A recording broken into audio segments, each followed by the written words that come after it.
তো বন্ধুরা আজকের এই ক্লাসের মাধ্যমে আমরা এসএসসি জিডি 2025-এর যে এক্সামগুলো হয়েছিল সেখানকার 4th ফেব্রুয়ারি সেকেন্ড শিফটে হওয়া সমস্ত জিকে প্রশ্নপত্রগুলো আলোচনা করে নেব।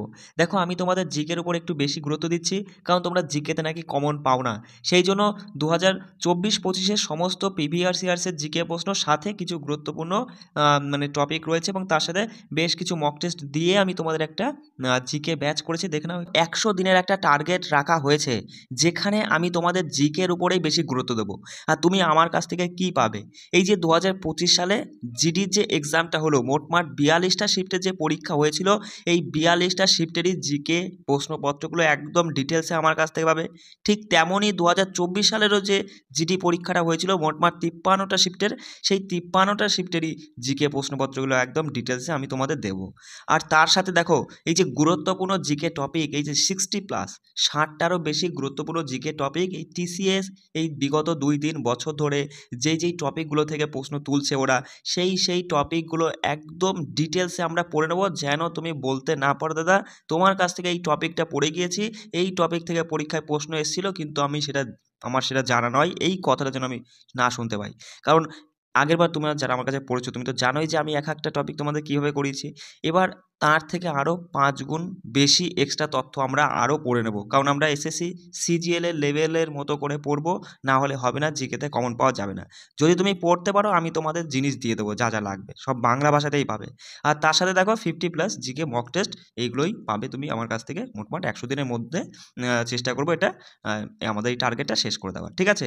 আর সমস্ত ক্লাস এবং পিডিএফ তোমরা আমাদের নির্দিষ্ট একটা টেলিগ্রাম চ্যানেলে পেয়ে যাবে, সেখানে সমস্ত ক্লাসের পিডিএফ এবং লিঙ্ক থাকবে। আর যারা অ্যাডমিশন নিতে চাও একই প্রসেস, ওই যে আগেরবার যেমনভাবে যুক্ত হয়েছিলে, এই নাম্বারে 6296053459 এই নাম্বারে যে কোনো মাধ্যমে এই টাকাটা পেমেন্ট করে হোয়াটসঅ্যাপে একটা স্ক্রিনশট বা মেসেজ করে দিবা, সঙ্গে সঙ্গে আমি তোমাদের অ্যাড করে দেবো, ঠিক আছে? চলো, তো এবার দেখে নাও 4th ফেব্রুয়ারি সেকেন্ড শিফটে হওয়া সমস্ত জিকে প্রশ্নপত্রগুলোই আমরা একটু ডিটেলসে পড়ে নেবো। দেখো এই প্রশ্নটা এসেছিল যে রানী মাচাইয়া একজন উন্মাতাত লোকনৃত্য শিল্পী, যিনি ড্যাশ শিল্পকলার ক্ষেত্রে 2023 সালে পদ্মশ্রী পেয়েছিলেন। তাহলে এখানে মাথায় রাখবে, রানী মাচাইয়া একজন উন্মাতাত লোকনৃত্যশিল্পী যিনি কর্ণাটিক শিল্পকলার ক্ষেত্রে 2023 সালে পদ্মশ্রী পুরস্কার পেয়েছিলেন। এবার আরও কিছু তথ্য দেখো, এইগুলো কিন্তু আসার মতো, বেশ গুরুত্বপূর্ণ। যদি বলে যে রামকুমার মল্লিক একজন বিশিষ্ট ধ্রুপদ সঙ্গীত শিল্পী ছিলেন, শিল্পকলার ক্ষেত্রে 2024 সালে তিনি পদ্মশ্রী পুরস্কার পান, তা তিনি ভারতের কোন ঘরানার সঙ্গে যুক্ত ছিলেন? মাথায় রাখবে, দরভাঙা ঘরানার সঙ্গে যুক্ত ছিলেন রামকুমার মল্লিক। কি বললাম? রামকুমার মল্লিক, যিনি একজন ধ্রুপদ সঙ্গীত শিল্পী, 2024 সালে পদ্মশ্রী পুরস্কার পান, তিনি এই দরভাঙ্গা ঘরানার সঙ্গে যুক্ত ছিলেন, ঠিক আছে? তার সাথে দেখে নাও যে ভাউয়াইয়া লোকনৃত্যের জন্য প্রখ্যাত শিল্পী গীতা রায় বর্মন 2024 সালে শিল্পক্ষেত্রে পদ্মশ্রী পুরস্কার পেয়েছিলেন। তাহলে এই যে তোমার হচ্ছে গীতা রায় বর্মন, যিনি 2024 সালে পদ্মশ্রী পুরস্কার পান, তিনি কোন লোকসঙ্গীতের সঙ্গে যুক্ত? ভাই ওয়াইয়া। মাথায় রাখবে, ভাই ওয়াইয়া, ঠিক আছে? তারপরে তথ্যগুলো দেখে নাও। বলছে যে ভেলু আনন্দচারী 2024 সালে শিল্পক্ষেত্রে পদ্মশ্রী পুরস্কার লাভ করেন, তিনি তেলেঙ্গানা রাজ্যের অন্তর্গত। কি বললাম? ভেলু আনন্দচারী, যিনি 2024 সালে শিল্পক্ষেত্রে পদ্মশ্রী পুরস্কার লাভ করেছেন, তিনি তেলেঙ্গানা রাজ্যের অন্তর্গত। দেখো, হরিয়ানাভাষী লোকসঙ্গীত ও ঐতিহ্যবাহী নৃত্যশিল্পী মহাবীর সিং গুড্ডু, যিনি 2024 সালে পদ্মশ্রী পুরস্কার লাভ করেছিলেন।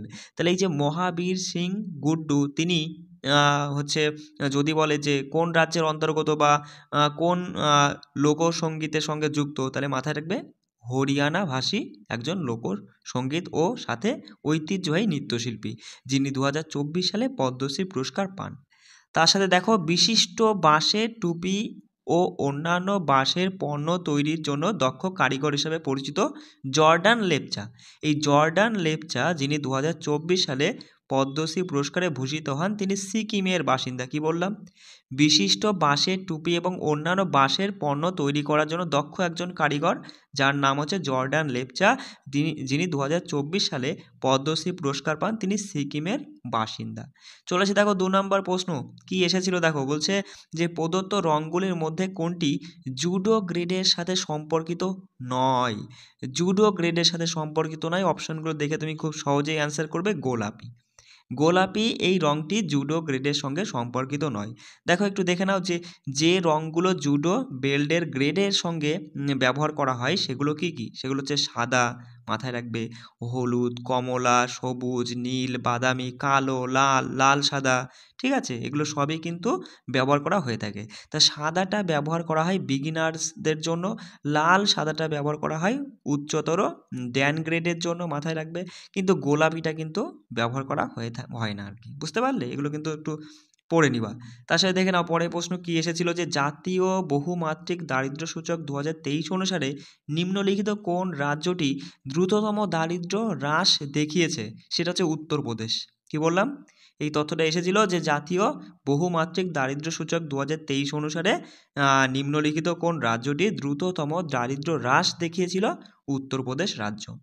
এবার এক্সট্রা তথ্যগুলো অবশ্যই পড়বে যে জাতীয় বহুমাত্রিক দারিদ্র সূচক 2023 অনুসারে সবচেয়ে বেশি দারিদ্র্য হ্রাস দেখিয়েছে উত্তরপ্রদেশ, কত, প্রায় 5.94 কোটি, ঠিক আছে। আর 2 নম্বরে রয়েছে বিহার, আর 3 নম্বরে রয়েছে মধ্যপ্রদেশ। তাহলে 1 নম্বরে উত্তরপ্রদেশ, 2 নম্বরে বিহার, 3 নম্বরে মধ্যপ্রদেশ। পয়েন্টগুলো অতটা না দেখলেও হবে, ঠিক আছে। তার সাথে দেখো যে 2022-23-এ বহুমাত্রিক দারিদ্র সূচকে মাথা পিছু অনুপাতের হার কত শতাংশ ছিল, 11.28। মাথায় রাখবে যে 2022-23-এ বহুমাত্রিক দারিদ্র সূচকে মাথা পিছু অনুপাতের হার ছিল 11.28%। দেখো পঞ্চবার্ষিকী পরিকল্পনা থেকে প্রশ্ন এসেছিল যে পঞ্চবার্ষিকী পরিকল্পনার নিম্নলিখিত কোন লক্ষ্যগুলি জনগণের সাথে সরাসরি সম্পর্কিত, বৃদ্ধি, আধুনিকরণ, নাকি তোমার হচ্ছে ইকুইটি, না স্বনির্ভরতা। তো এর মধ্যে সঠিক উত্তর হবে ইকুইটি।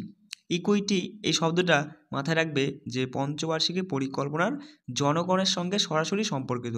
এখানে তুমি দেখে নাও যে দারিদ্র হ্রাস, শিক্ষা, স্বাস্থ্য, কর্মসংস্থান, খাদ্য ও বাসস্থান, এই লক্ষ্যগুলোই সবগুলোই আর কি পঞ্চবার্ষিকী পরিকল্পনার এমন দিক যা সরাসরি জনগণের সঙ্গে সম্পর্কিত, মাথায় রাখবে, ঠিক আছে।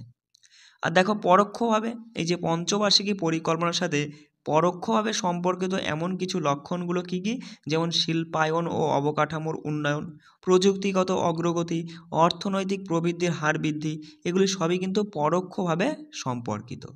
চলে আসি দেখো পঞ্চবার্ষিকী থেকে আরও একটা প্রশ্ন এসেছিল দ্বিতীয় শিফটে যে প্রথম পঞ্চবার্ষিকী পরিকল্পনার মূল লক্ষ্য কী ছিল। তাহলে প্রথম পঞ্চবার্ষিকী পরিকল্পনার মূল লক্ষ্য কী, সঙ্গে সঙ্গে তুমি বলবা যে কৃষি উন্নয়ন, অপশান 1 আমাদের সঠিক উত্তর হয়ে যাচ্ছে, তাই না। এবার দেখে নাও এই যে এই পঞ্চবার্ষিকী প্রথম আর দ্বিতীয়টাই আমি এখানে তুলেছি, অবশ্য তোমাদের পঞ্চবার্ষিকী পরিকল্পনা সম্পর্কিত একদম ডিটেলসে আমি সমস্ত তথ্য দিয়ে দেবো আবার, ঠিক আছে, পড়ে নিবা। তবে এখানে একটু হালকা করে দেখে নাও যে প্রথম পঞ্চবার্ষিকী পরিকল্পনার লক্ষ্যগুলো কী ছিল।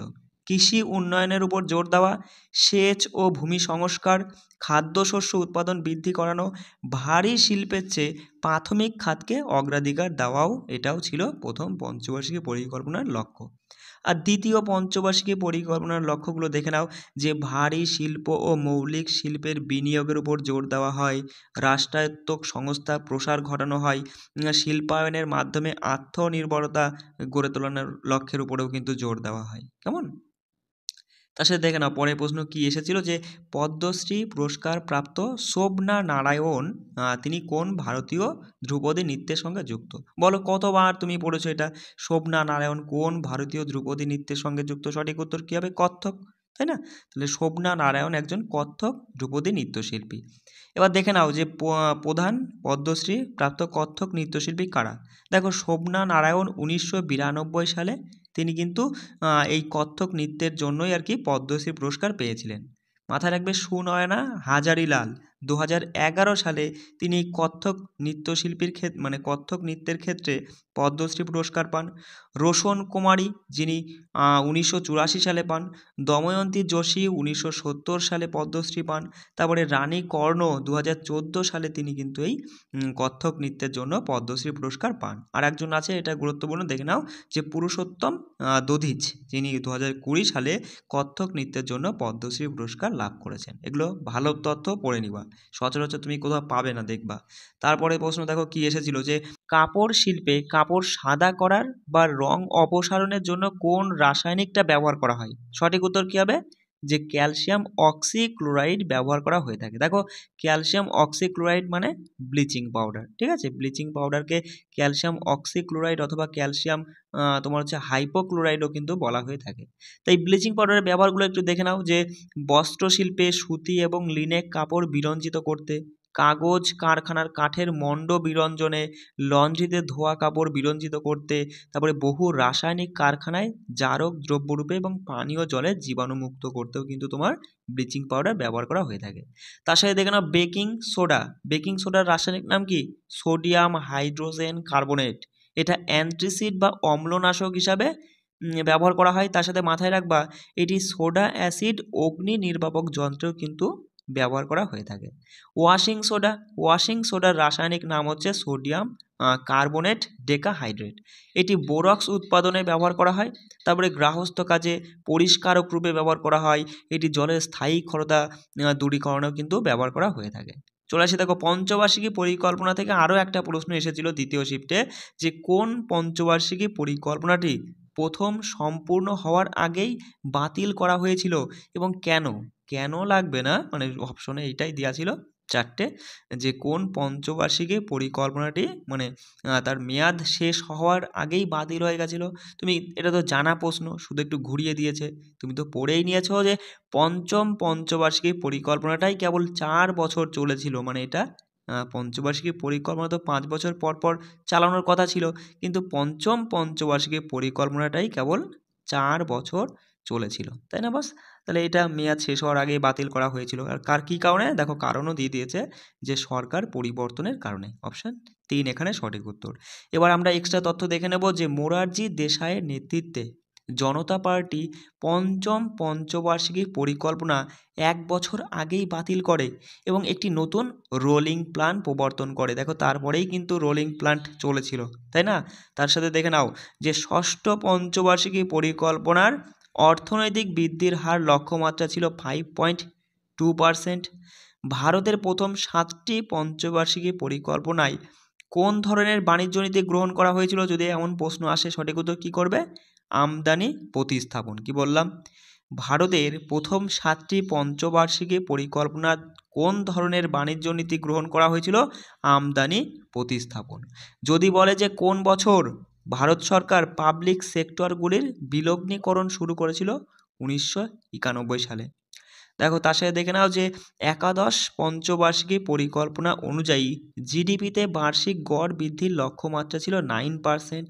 তার সাথে যদি এই তথ্য এমন চলে আসে, যে ভারতে কে পিপল প্ল্যান এর প্রণয়ন করেছিল? MN রায়। মাথায় রাখবে, MN রায় ভারতকে মানে পিপল প্ল্যান প্রণয়ন করেছিল ভারতে আর কি, ঠিক আছে? দেখো পরের প্রশ্ন কি এসেছিল, যে নিচের কোন বেদটি মূলত মন্দ আত্মা মানে খারাপ আত্মা এবং রোগ তাড়ানোর জন্য জাদু মন্ত্র বা মন্ত্রের সংগ্রহ? তুমি এই তথ্য দেখে বুঝতে পারছো দাদা, জাদু মন্ত্র তো অথর্ববেদেই রয়েছে, তাই না? আমরা বেদের 4টি অংশের মধ্যে কি কি দেখেছি, যে ঋগ্বেদ, সামবেদ, যজুর্বেদ আর অথর্ববেদ। ঋগ্বেদ যেটা মূলত দেবতাদের স্তোত্র বা মন্ত্র রয়েছে যার মধ্যে। সামবেদে কী রয়েছে? সামবেদে সঙ্গীত এবং গীত মানে সঙ্গীত এবং গীত রূপে মন্ত্রগুলো পাঠ করা হতো সামবেদে। আর যজুর্বেদে যজ্ঞের নিয়ম এবং পদ্ধতি সম্পর্কে বর্ণনা রয়েছে। আর অথর্ববেদে তোমার এই দৈনন্দিন জীবন, চিকিৎসা এবং জাদুবিদ্যা মানে জাদুবিদ্যা সম্পর্কিত তথ্য তোমার এই অথর্ববেদেই রয়েছে। তাহলে এখানে সঠিক উত্তর বুঝতেই পারছো, যে অথর্ববেদ হয়ে যাবে। জাদুবিদ্যা বা জাদু মন্ত্র দেখলেই তুমি অ্যান্সার করবে ওটা। তার সাথে দেখে নাও পরের প্রশ্ন এসেছিল, যে নীলগিরির প্রাচীনতম পর্বতমালার মধ্যে একটি, নীলগিরি প্রাচীনতম পর্বতমালার মধ্যে একটি, যা কোন 3টি রাজ্যের ত্রিসংযোগে অবস্থিত? বলো বলো, এগুলো সব কিন্তু তোমাদের পড়িয়েছি আমি, তাই না? এখানে সঠিক উত্তর কী হবে? যে তামিলনাড়ু, কেরালা, কর্ণাটক। অপশান 4 আমাদের সঠিক উত্তর। নীলগিরি প্রাচীনতম একটা পর্বতমালা, যেটা আমাদের ভারতের তামিলনাড়ু, কেরালা এবং কর্ণাটক এই 3টি রাজ্যের সংযোগে অবস্থিত। তা মাথায় রাখবে, নীলগিরি পর্বতমালার সর্বোচ্চ শৃঙ্গের নাম হচ্ছে দোদা বেতা, ঠিক আছে? দোদা বেটা বা দোদা বেতার থাকে। দেখে নাও, যে নীলগিরি তোমার মাউন্টেনের রেলওয়ে 2005 সালে ইউনেস্কো বিশ্ব ঐতিহ্যবাহী স্থান হিসেবে স্বীকৃতি পায়। ঠিক আছে। নীলগিরি পর্বতমালার বসবাসকারী প্রধান গোষ্ঠী হচ্ছে টোডো গোষ্ঠী, এটাও গুরুত্বপূর্ণ, মাথায় রাখবে। চলে আসি পরের প্রশ্নে, যে 1947 সালে ভারত স্বাধীনতা লাভের সময় ব্রিটিশ প্রধানমন্ত্রী কে ছিল বলো। বলো 1947 সালে যখন ভারত স্বাধীনতা লাভ করেছিল তখন ব্রিটিশ প্রধানমন্ত্রী ছিল ক্লিমেন্ট এটলি। অপশান 3 আমাদের সঠিক উত্তর, ক্লিমেন্ট এটলি। তা দেখে নাও 15ই আগস্ট 1947 সালের পর ভারতীয় পোস্টাল স্ট্যাম্পে প্রথম ভারতীয় মহিলা কে ছিলেন? তিনি ছিলেন মীরাবাই, মাথায় রাখবে, ভালো তথ্য। দেখো স্বাধীনতার সময়কালে ব্রিটিশ ভারতের দেশীয় রাজ্যের সংখ্যা ছিল 565টি। তার সাথে দেখে নাও 1944 সালে গান্ধীবাদী পরিকল্পনা, যা গান্ধীবাদী অর্থনীতির চিন্তার চেতনাকে সমর্থন করে, তা এই পরিকল্পনার প্রবক্তা কে ছিলেন? শ্রী নারায়ণ আগরওয়াল, ভালো তথ্য, মাথায় রাখবে। যদি বলে কত সালে ভারত পাকিস্তান যুদ্ধের পর তাশখন্দ চুক্তি স্বাক্ষরিত হয়? তাশখন্দ চুক্তি 1965 সালে স্বাক্ষরিত হয়েছিল। তার সাথে দেখে নাও যদি বলে যে কত সালে দিল্লি ভূমি সংস্কার আইন পাশ হয়? 1954 সালে দিল্লির ভূমি সংস্কার আইন পাশ হয়েছিল। যদি বলে যে নিম্নলিখিত কোন বছরে শ্রী জগন্নাথ মন্দির আইন পাশ হয়েছিল? 1955 সালে শ্রী জগন্নাথ মন্দির আইনটা পাশ হয়েছিল। দেখো পরের প্রশ্ন কি এসেছিল, যে কোন রাজ্যে কলিঙ্গ মহোৎসব উদযাপন করা হয় বলো। কলিঙ্গ মহোৎসব উড়িষ্যা রাজ্যে উদযাপন করা হয়ে থাকে। এবার আমরা কিছু গুরুত্বপূর্ণ তথ্য দেখে নেব, যে নোয়াখাই। দেখো নোয়াখাই কৃষি উৎসব ভারতের উড়িষ্যা রাজ্যের সঙ্গে যুক্ত, মানে উড়িষ্যা রাজ্যে পালিত হয়। তার সাথে দেখে নাও কাম্বালা নামক বার্ষিক মহিষের দৌড় উৎসব। কাম্বালা একটা মানে প্রতি বছর অনুষ্ঠিত হয়, এটা মহিষের দৌড় উৎসব। এটা ভারতের কোন রাজ্যে হয়ে থাকে? কর্ণাটক রাজ্যের সঙ্গে যুক্ত, মাথায় রাখবে। দেখো অরুণাচল প্রদেশ সরকার পাক্কে পাগা হর্নবিল, কি বললাম, পাক্কে পাগা হর্নবিল উৎসবকে রাজ্য উৎসব হিসেবে ঘোষণা করেছে। দেখো হর্নবিল উৎসব কোথায় পালিত হয় বলো? নাগাল্যান্ডে কিন্তু হর্নবিল উৎসবটা পালিত হয়। তার সাথে তুমি মাথায় রাখবা এখানে পাক্কে পাগা হর্নবিল, এটা কিন্তু অরুণাচল প্রদেশে আর কি তোমার রাজ্য উৎসব হিসেবে পালিত হওয়ার ঘোষণা করেছে এই রাজ্য সরকার। দেখে নাও যদি বলে যে কোন কেন্দ্রশাসিত অঞ্চলে তর্পা উৎসব পালন করা হয়? দাদরা ও নগর হাভেলিতে, মাথায় রাখবা, তর্পা উৎসবটা পালিত হয়। চলে আসি পরের তথ্যে। দেখো পরের প্রশ্নটা কি এসেছিল, যে বলছে যে অ্যাক্টিনাইডের শেষ সদস্য হিসাবে শ্রেণীবদ্ধ রাসায়নিক উপাদান তোমার হচ্ছে লরেন্সিয়ামের পারমাণবিক সংখ্যা কত? আমি বারবার করে পরীক্ষার আগে বলেছিলাম যে পারমাণবিক তোমার সায়েন্সে কিছু কিছু টপিক আমি বলে দিয়েছিলাম, যে সায়েন্সের মধ্যে দেখবা এই যে পর্যায় সারণী, এই পর্যায় সারণী খুব ভালো গুরুত্বপূর্ণ একটা টপিক, এখান থেকে কিন্তু প্রশ্ন তোলে। তাহলে এখানে মাথায় রাখবা অক্টিনাইডের শেষ সদস্য যার নাম হচ্ছে লরেন্সিয়াম। তাই লরেন্সিয়ামের তোমার হচ্ছে পারমাণবিক সংখ্যা কত? লরেন্সিয়ামের পারমাণবিক সংখ্যা 103। ঠিক আছে, তুমি মাথায় রাখবে যে পর্যায় সারণীর সপ্তম পর্যায়ে বা সপ্তম পিরিয়ডে তোমার কি রয়েছে? এই অক্টিনাইড মৌলগুলো রয়েছে 14টি। কতগুলো? 14টি অক্টিনাইড মৌল রয়েছে। কত থেকে কত? 90 থেকে 103 পর্যন্ত, মাথায় রাখবে। প্রথমটা আর শেষেরটাই গুরুত্বপূর্ণ, মাঝেরগুলো অত মাথায় রাখতে হবে না। ঠিক আছে, অক্টিনাইডের প্রথম মৌল হচ্ছে থোরিয়াম, TH বলে তো থোরিয়াম, আর শেষেরটা হচ্ছে LR বলে তো লোরেন্সিয়াম। থোরিয়ামের হচ্ছে 90 আর লোরেন্সিয়ামের 103। আধুনিক পর্যায় সারণীতে তোমার যেখানে আর কি তোমার মাথায় রাখবা তোমার হচ্ছে সিই বলে তো, সিই মানে সিরিয়াম, হ্যাঁ সিইতে একটু দেখে আমি ভুলে গেলাম, সিরিয়ামই হবে হয়তো, হ্যাঁ সিরিয়াম। আর এলইউতে লুটেশিয়াম। সিরিয়াম থেকে লুটেশিয়াম পর্যন্ত মৌলগুলিকে বলা হয় তোমার হচ্ছে ল্যান্থানয়েডস। ঠিক আছে, এটাও কিন্তু গুরুত্বপূর্ণ বলে আমি তুলে দিয়েছি, একটু পড়ে নিবা। এটা একটু দেখে নিও, আমার এখানে মনে আসছে না, সিইতে সিরিয়ামই হবে হয়তো। আচ্ছা, তারপরে তথ্যটা দেখে নাও যে পর্যায় সারণীর সর্বশেষ আবিষ্কৃত মৌলের নাম হচ্ছে অর্গানেশন, OG বলে তো অর্গানেশন, যার পারমাণবিক সংখ্যা 118। এটাও গুরুত্বপূর্ণ তথ্য। দেখো রেডিয়ামের, এটা পরীক্ষায় আসে অনেক জায়গায়, রেডিয়াম আর অ্যাক্টিনিয়াম। ঠিক আছে, রেডিয়ামের পারমাণবিক সংখ্যা 88 আর তারপরেই রয়েছে 89 অ্যাক্টিনিয়ামে। ঠিক আছে, অ্যাক্টিনিয়ামের পারমাণবিক সংখ্যা 79। চলে আসি পরের প্রশ্নটা কি এসেছিল, যে ভারতীয় প্যারা অ্যাথলিট পারুল পারমার কোন খেলার সঙ্গে যুক্ত? তাই পারুল পারমার হচ্ছে তিনি একজন ব্যাডমিন্টন খেলোয়াড়, মাথায় রাখবে, ভালো তথ্য।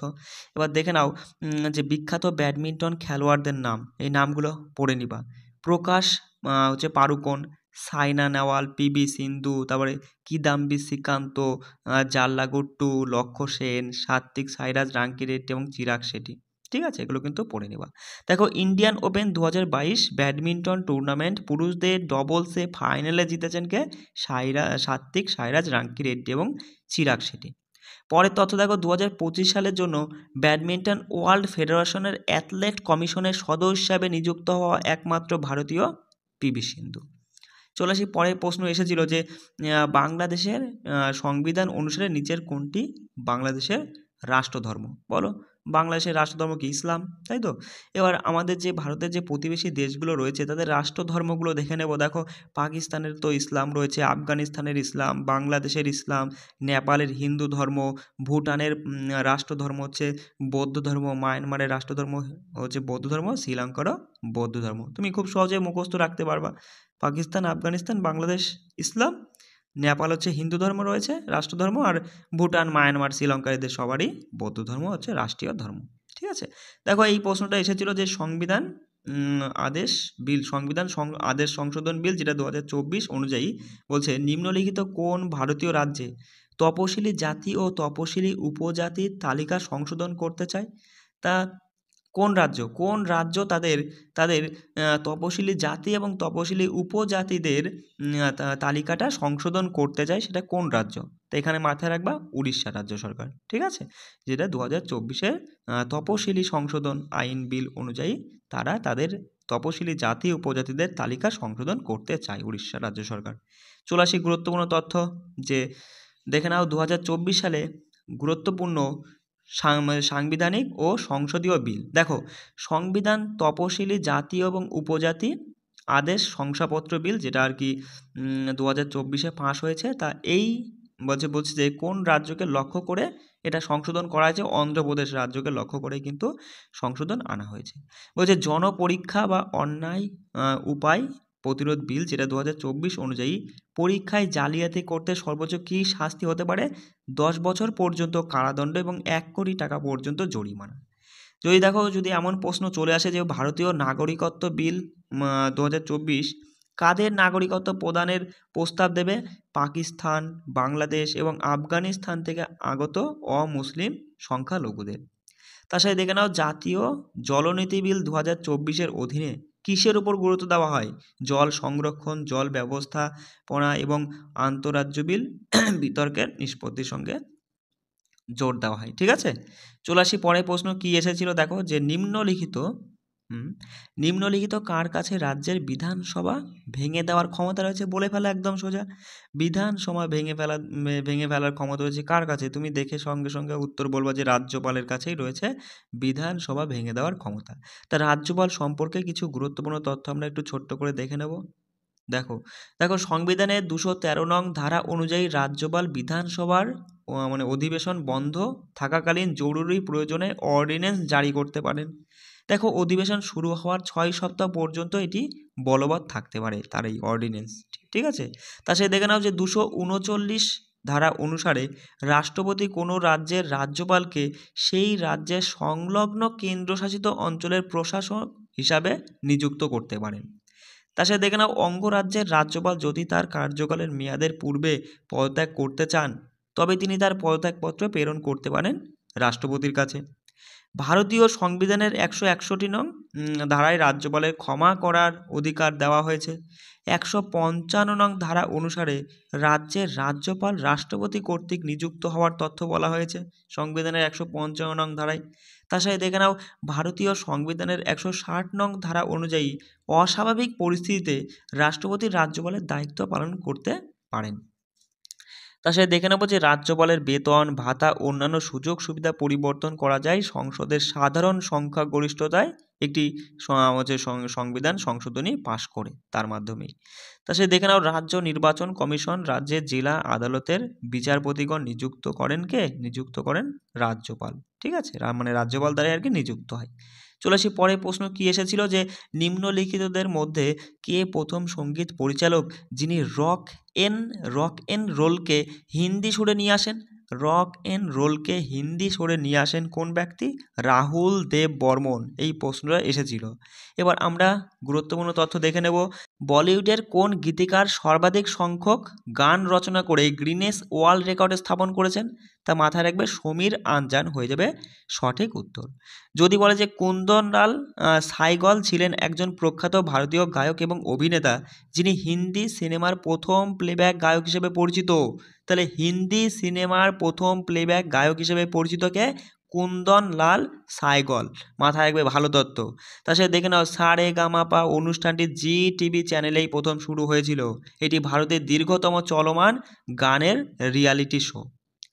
তা সে দেখে নেব যে প্রথম মহিলা যিনি ভারতীয় চলচ্চিত্রে পরিচালক হন তিনি হলেন ফতেমা বেগম। মাথায় রাখবে। প্রথম ভারতীয় শাস্ত্রীয় সঙ্গীত শিল্পী তোমার হচ্ছে সম্মিলিত জাতিপুঞ্জের প্রদর্শন করেছিলেন, তিনি হচ্ছেন এম এস শুভ্রলক্ষ্মী। দেখো ভরতমুনির নাট্যশাস্ত্র গ্রন্থে 22টি রাগ বর্ণিত রয়েছে, ঠিক আছে। আর পরের তথ্যটা যদি এরকম প্রশ্ন চলে আসে যে কোন ভারতীয় সঙ্গীত শিল্পী সর্বপ্রথম গ্র্যামি পুরস্কার অর্জন করেছিলেন? পণ্ডিত রবিশঙ্কর, যিনি তোমার হচ্ছে সিতার বাদক, ঠিক আছে, সিতারের সঙ্গে যুক্ত। চলে আসি পরের প্রশ্ন কি এসেছিল, দেখো যে হচ্ছে নিচের কোন অধিকারকে জীবন ও ব্যক্তিগত স্বাধীনতার অধিকারের একটি উপায় হিসাবে বিবেচনা করা হয় বলো? সেটা হচ্ছে গোপনীয়তার অধিকার হয়ে যাবে সঠিক উত্তর এখানে অপশন অনুযায়ী, যে গোপনীয়তার অধিকার জীবন ও ব্যক্তিগত স্বাধীনতার মানে অধিকারের মধ্যেই পড়ছে। এবার দেখো আমাদের মৌলিক অধিকারের মধ্যে যে অধিকারগুলো রয়েছে, যে সমতার অধিকার, স্বাধীনতার অধিকার, সেইগুলো একটু ছোট্ট করে আমরা দেখে নেব। দেখো সমতার অধিকার বা সাম্যের অধিকার, আইনের চোখে সবাই সমান, ধর্ম, বর্ণ, জাতি, লিঙ্গ বা জন্মস্থানের ভিত্তিতে মানে কারোর সাথে কোনো ভেদাভেদ করা যাবে না বা বৈষম্যের নিষেধাজ্ঞা করার কথা বলা হচ্ছে, ঠিক আছে। তাছাড়া সরকারি চাকরির ক্ষেত্রে সবার সুযোগ, মানে সবার সমান সুযোগের কথা বলা হচ্ছে। অস্পৃশ্যতা বিলুপ্তি, উপাধি বিলুপ্তি, এগুলো সবই সাম্যের অধিকারের মধ্যে পড়ছে। স্বাধীনতার অধিকারের মধ্যে বাক স্বাধীনতা, একত্র হওয়ার অধিকার, সংগঠন গঠন করার অধিকার, স্বাধীনভাবে চলাফেরা, অপরাধমূলক তোমার হচ্ছে অপরাধে সুরক্ষা, তারপরে জীবন ও ব্যক্তিগত স্বাধীনতার অধিকার, বিনামূল্যে ও বাধ্যতামূলক প্রাথমিক শিক্ষা, গ্রেপ্তার ও বন্দির অধিকার, এগুলো সবই কিন্তু স্বাধীনতার অধিকারের মধ্যে পড়ছে। শোষণ বিরোধী অধিকারের মধ্যে কি রয়েছে, দেখো মানব পাচার বা জবরদস্তি শ্রম নিষিদ্ধ করা, তাই না। তারপরে 14 বছরের নিচে শিশুকে বিপজ্জনক কাজে মানে কলকারখানায় নিযুক্ত করা যাবে না, সেই সমস্ত দিক থেকে নিষেধাজ্ঞা, এগুলো সবই হচ্ছে শোষণ বিরোধী অধিকারের মধ্যে পড়ছে। ধর্মীয় স্বাধীনতা অধিকারের মধ্যে কি রয়েছে, দেখো যে ধর্ম প্রচারের জন্য স্বাধীনতা, ধর্মীয় প্রতিষ্ঠান পরিচালনার অধিকার দেওয়া হয়েছে, ধর্মীয় উদ্দেশ্যে কর আরোপের নিষেধাজ্ঞা, তারপরে নির্দিষ্ট শিক্ষা প্রতিষ্ঠানে ধর্মীয় শিক্ষাদান সংক্রান্ত বিধান, এগুলো সবই কিন্তু তোমার এই শোষণের বিরুদ্ধে যে ধর্মীয় স্বাধীনতা অধিকারের মধ্যে পড়ছে। তার সাথে দেখে নাও যে সাংস্কৃতিক ও শিক্ষাগত অধিকার, যার মধ্যে ভাষা ও লিপি বা সংস্কৃতি তোমার হচ্ছে রক্ষা, সংখ্যালঘুদের শিক্ষা প্রতিষ্ঠানে স্থাপন এবং পরিচালনার অধিকারও দেওয়া হয়েছে। তার সাথে দেখে নাও সাংবিধানিক প্রতিবিধানের অধিকার, যেখানে বলা হয়েছে মৌলিক অধিকার লঙ্ঘিত হলে সুপ্রিম কোর্টে যাওয়ার অধিকারের মানে আর কি তথ্য দেওয়া হয়েছে।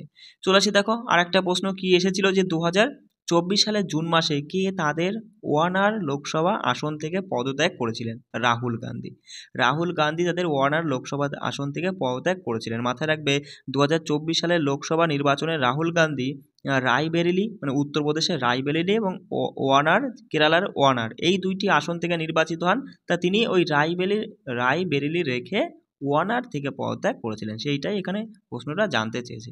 এবার এই দুটো গুরুত্বপূর্ণ তথ্য দেখে নাও যে লোকসভা নির্বাচনে ভিভিপ্যাটের পুনরূপ কি? Voter ভেরিফাইবল paper audit trail. ভালো তথ্য, মাথায় রাখবে।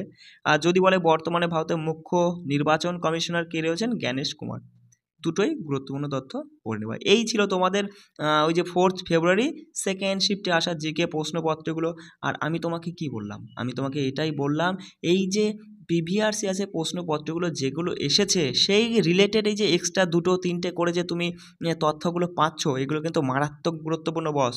এগুলো তুমি সচরাচর কোথাও পাবে না, ঠিক আছে। অনেক খেটে খুঁটে আমি এই রিলেটেড যে এই প্রশ্নের সাথে এই প্রশ্নটা যায়, এটা যদি আসতে পারে তাহলে এক্সামিনার যেভাবে ভাবে, মানে পরীক্ষক ধরো ভেবেছে যে সামনের বছরে আমি নৃত্যকলা থেকে এই তথ্য দিয়েছি, এবার তাহলে এই ধরনের তথ্য এবার তুলে দেবো। এরকমই কিন্তু এসএসসি বলতে কি মানে টিসিএস এইভাবেই কিন্তু প্রশ্নগুলো করে থাকে। তুমি এই বছরের প্রশ্নের সাথে 2024 সালের প্রশ্ন তুলে দেখো, তুলে মিল করে দেখো, দেখবা কিন্তু অনেকটা এরকম রিলেটেড রয়েছে। বিষয়টা বুঝতে পারছো? সেই জন্য এগুলো কিন্তু খুব মারাত্মক জিনিস। এই যে এক্সট্রা তথ্যগুলো দিচ্ছি তোমাদের, এই যে তুমি এই প্রশ্নটা পড়ে নিলে, সঠিক উত্তরটা শুধু এই পিবিআরসিআরসি এই প্রশ্ন এসেছে, অ্যান্সার পড়লাম, প্রশ্ন আর অ্যান্সার পড়লাম, হয়ে গেল। এইভাবে পিবিআরসিআর পড়া না পড়া সমান, পরিষ্কার কথা। তোমাকে এইভাবে হালকা করে হলেও একটু ডিটেলস তোমাকে পড়ে নিতে হবে। তারপরে তো আমি তোমাদের 60+ গুরুত্বপূর্ণ জিকে টপিক একদম, মানে এই যে যেমন তোমার হচ্ছে এই যে জাতীয় বহুমাত্রিক দারিদ্র্য সূচক, যে তোমার অর্থনীতি থেকে যে তথ্যগুলো তুলেছে, ঠিক আছে, সেইগুলো আমি এক একটা তথ্য, ছোট ছোট তথ্য একদম ধরে ধরে ধরে ধরে ধরে ধরে একদম ডিটেলসে তোমাদের ভালো করে বুঝিয়ে দেবো। এরকম 60-70টা মতো টপিক হবে। এগুলো ভালো করে পড়ে নাও, দেখবো অবশ্যই তুমি জিকেতে ভালো স্কোর করতে পারবা। যারা এতদিন পড়ে এসেছো তোমরা তো অনেকে জানোই, যারা আমার সঙ্গে পড়েছো, ঠিক আছে, অলরেডি পড়েছো যারা, তোমরা তো জানোই যে দাদা আমি তোমাদের কী জিনিস দিয়ে থাকি। আর সবাই ভালো করে পড়বে, কোনো সমস্যা হলে আমার সঙ্গে যোগাযোগ করবে। কেমন? রাখছি। জয় হিন্দ।